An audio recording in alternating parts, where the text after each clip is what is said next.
죄 없는 자가 먼저 돌로 치라. 이렇게 우리 주님이 말씀하신 것은 하나님의 말씀대로 순종하는 것은 마땅하지만 말씀대로 그대로 하라, 이 말씀을 하고 계신 것입니다.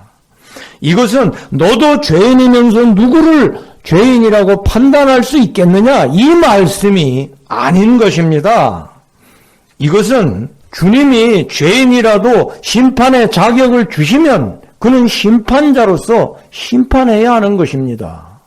그렇기 때문에 이 말씀은 주체의 자격에 대한 말씀이 아니고 하나님의 말씀을 순종할 때에 그 절차, 합법에 대해서 말씀을 그대로 순종해야 한다는 것을 말씀한 것입니다.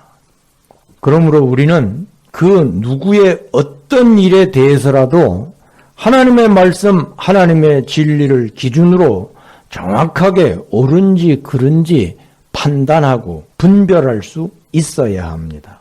우리 예수님께서 다른 사람을 판단하지 말라 하셨으니 판단하면 안 돼.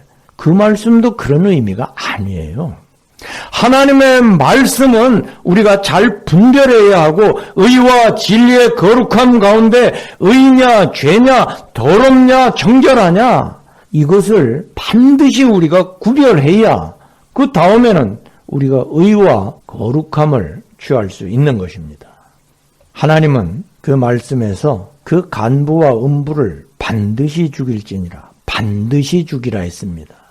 하나님의 명령은 반드시 그대로 준행해야 된다, 이것을 말씀하고 있는 것입니다. 그렇기 때문에 하나님으로부터 심판권을 맡은 사람은 자기가 죄인이든 아니든 그것을 돌아보면 안 됩니다. 하나님의 명령을 따라 자기가 심판권을 받았으면 반드시 그 상대방에 대해서 재판해서 죽이든지 살리든지 결정을 내려야 하는 것입니다. 그것을 위해서 하나님께서는 율법을 주시고 성령으로 인도하시지요.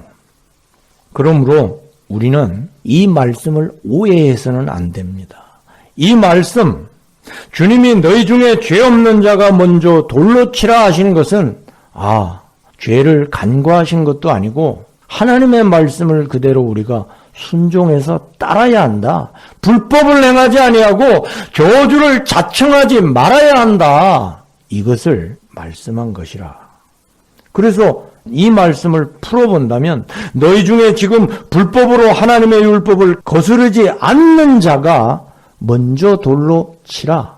너희는 지금 하나님의 율법을 거슬러서 저주를 자청하고 있다. 저주를 받을 자는 그렇게 율법을 거슬러서 행해보라. 이렇게 말씀하신 것입니다.